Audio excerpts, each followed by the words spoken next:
మీకు ఈ వీడియో నచ్చితే వీడియో క్లిక్ చేసి ఛానల్ని సబ్స్క్రైబ్ చేసుకోండి. మహేంద్ర గాంధీవాన్ని రమాదేవి అయితే అసలు పైకెత్తలేకపోతుంది. చూడండమ్మా, ఇంకా మీలో ఎవరైనా ప్రయత్నిస్తారా అని అక్కడున్న గురువుగారు వంశాచార్యులు అడుగుతూ ఉంటారు. ఇక రమాదేవి జగదీష్ వైపు చూస్తూ ఉంటుంది. అయ్యో, మా ఆయనకి మడత మంచమే మడత పెట్టేది రాదు, ఇక ఈ గాంధీవాన్ని ఏమెత్తుతారు వదినా, ఈయన వల్ల అస్సలు కాదు, మీరు అసలు ఆశలే పెట్టుకోకండి అని భ్రమరం చెప్తూ ఉంటుంది. ఇక ఎవరైనా ప్రయత్నించండమ్మా అని అడుగుతూ ఉంటే అప్పుడే రమాదేవి ప్రేమ్ వైపు చూస్తుంది. అలాగేనని ప్రేమ్ మౌనంగా ఆ గాంధీవం దగ్గరికి వస్తాడు. ఒంటి చేత్తోనే గాంధీవాన్ని ఎత్తేగలుగుతాడు, అయితే విరవలేకపోతాడు. ప్రేమ్ గాంధీవాన్ని తీయగలిగినందుకు రమాదేవి అయితే చాలా సంతోషపడుతూ, విరవలేనందుకు చాలా బాధపడుతూ ఇక కోపంగా చూస్తూ ఉంటుంది. నేను విరవలేకపోయానే అని ప్రేమ్ అయితే చాలా బాధపడుతూ అక్కడి నుంచే పక్కకు వెళ్ళిపోతాడు. ఏంటి డ్రైవర్ బాబు అలా ఉన్నారు అని చామంతి అడుగుతూ ఉంటుంది. అమ్మను చూస్తుంటే నాకు చాలా బాధగా ఉంది, ఆ గాంధీవాన్ని విరవలేకపోయాను కదా అని ప్రేమ్ అంటాడు. అమ్మ ఏంటి అమ్మ అని చామంతి అడుగుతూ ఉంటే, అంటే నేను రమమ్మని అమ్మలా భావిస్తాను కదా, అమ్మ బాధపడుతూ ఉంటే నేను చూడలేకపోతున్నాను అని ప్రేమ్ అయితే ఇక కవర్ చేసుకుంటాడు. ఓ, నేను అమ్మగారిని అభిమానిస్తున్నాను కదా, నువ్వు అమ్మలా అభిమానిస్తున్నావు అనమాట. సరేలే డ్రైవర్ బాబు, మనమున్నది గుళ్ళో, ఖచ్చితంగా ఆ పని పూర్తవుతుందిలే డ్రైవర్ బాబు, నువ్వు టెన్షన్ పడకు, బాధపడకు, వెళ్ళు డ్రైవర్ బాబు వెళ్ళు అని చామంతి చెప్తుంది. చూడండమ్మా, ఇంకెవరైనా ప్రయత్నిస్తారా? ఒకవేళ మీరు ఈ గాంధీవాన్ని విరవలేకపోతే ఈ రోజాన్ని మీరు కోడలిగా చేసుకోలేరు, ఆ రాజమణిహారం మీ ఇంటికి రాలేదమ్మా అని చెప్తూ ఉంటే రమాదేవి అయితే కంగారు పడుతూ ఉంటుంది. నేనేదో స్కెచ్ వేసి ఈ రమాదేవి ఇంటికి కోడలుగా వెళదామని అనుకుంటే వీళ్ళేంటి నిబంధనలు పెట్టి ఇలా చేస్తున్నారు అని నేను ఇప్పుడు కోడలుగా వెళ్ళలేనా అని టెన్షన్ పడుతూ ఉంటుంది.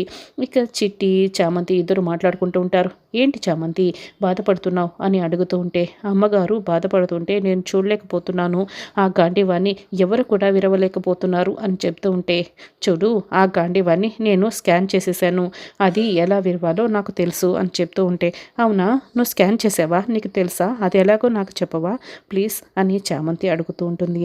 అది 2000 సంవత్సరాల క్రితం తయారు చేసింది అని చిట్టి ఏదో చెప్తూ ఉంటుంది. అప్పుడే ఇక చామంతి చాలా సంతోషపడుతూ చిట్టికి ముద్దు పెట్టేసి పరిగెడుతూ ఉంటుంది. చామంతి ముద్దు పెట్టినందుకు ముద్దిమ్మంది చామంతి అన్న పాటని చిట్టి బ్యాక్గ్రౌండ్లో వేసుకుంటూ ఉంటాడు. No this is a temple, only devotional songs అని మళ్ళీ దేవుడు పాటలు వేసుకుంటూ ఉంటుంది.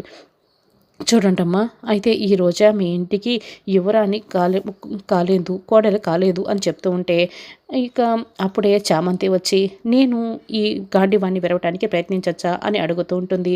నేను అమ్మగారింట్లో పనిచేస్తున్నానని చెప్తూ ఉంటే ఇక భ్రమర మాత్రం నువ్వు ఇంట్లో పనిదానివే, నువ్వెలా చేస్తావు అని అరుస్తూ ఉంటుంది. చూడమ్మా, పూర్వము యుద్ధానికి పంపించేటప్పుడు రాజుల తరపున యోధుల్ని వాళ్ళు ప్రతినిధుల్ని పంపించేవాళ్ళు. ఇప్పుడు ఆ ప్రతినిధి అంటే ఆ రాజు తరపున వెళ్ళే ఆ యోధుడు, ఆ ప్రతినిధి ఓడిపోయి వచ్చాడనుకో, రాజు ఓడిపోయినట్లే. ఆ యోధుడు రాజు దగ్గర పనిచేస్తున్న వాడే కదా, అయినా కూడా యుద్ధానికి కొన్నిసార్లు వాళ్ళ తరపున పంపేవాడు. వాళ్ళు ఓడిపోతే వీళ్ళు ఓడిపోయినట్లు అంగీకరించేవాళ్ళు. అలాగే ఇప్పుడు చామంతి మీ ఇంట్లో పనిచేస్తున్నా కూడా మీ ఇంటి తరపున ఈ చామంతి ఈ గాంధీవాన్ని విరవటానికి ప్రయత్నించవచ్చు అని పెద్ద గురువు గారు చెప్తూ ఉంటే అలాగేనని రమాదేవి ఒప్పుకుంటుంది. ఇక మౌనంగా ఉండిపోయి వెనక్కి జరుగుతుంది. అప్పుడే చామంతి గాంధీవాన్ని ఒంటి చేత్తో ఎత్తేస్తుంది. అందరూ షాకింగ్గా అలాగే చూస్తూ ఉంటారు. అప్పుడే చామంతి చిట్టి చెప్పిన మాటల్ని గుర్తు తెచ్చుకుంటుంది. అది 2000 సంవత్సరాల క్రితం వుడ్తో తయారు చేసింది. అప్పట్లో వుడ్ చాలా పటిష్టంగా స్ట్రాంగ్గా ఉండేది, కానీ ఇప్పుడు 2000 సంవత్సరాలు అయిపోయింది కాబట్టి దాని స్ట్రాంగ్నెస్ తగ్గి ఉంటుంది. అది ఒక్క ప్లేస్లో మాత్రమే స్ట్రాంగ్నెస్ తగ్గింది. అందరూ కూడా ఎక్కడైతే దాని స్ట్రాంగ్నెస్ తగ్గిందో అక్కడ చేయి పట్టుకొని విరవటానికి ప్రయత్నిస్తున్నారు. అందుకే అది విరగడం లేదు. నువ్వు దానికంటే కొంచెం కింద భాగంలో పట్టుకొని విరవటానికి ప్రయత్నించు, అది ఖచ్చితంగా విరిగిపోతుంది అని చిట్టి చెప్పిన ఇక టెక్నిక్ ప్రకారమే చామంతి దాన్ని విరిచేస్తుంది.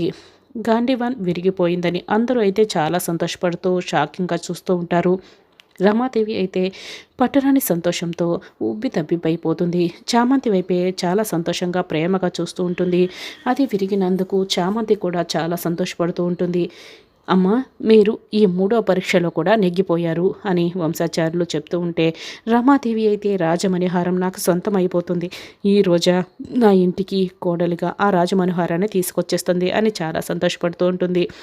ఇక రోజా బ్యాంక్ లాకర్లో లేజర్ల మధ్య చాలా జాగ్రత్తగా దాచిపెట్టిన ఆ రాజమణిహారాన్ని సూట్ కేసులో పెట్టుకుని రమాదేవి ఇంటికి తీసుకొస్తుంది.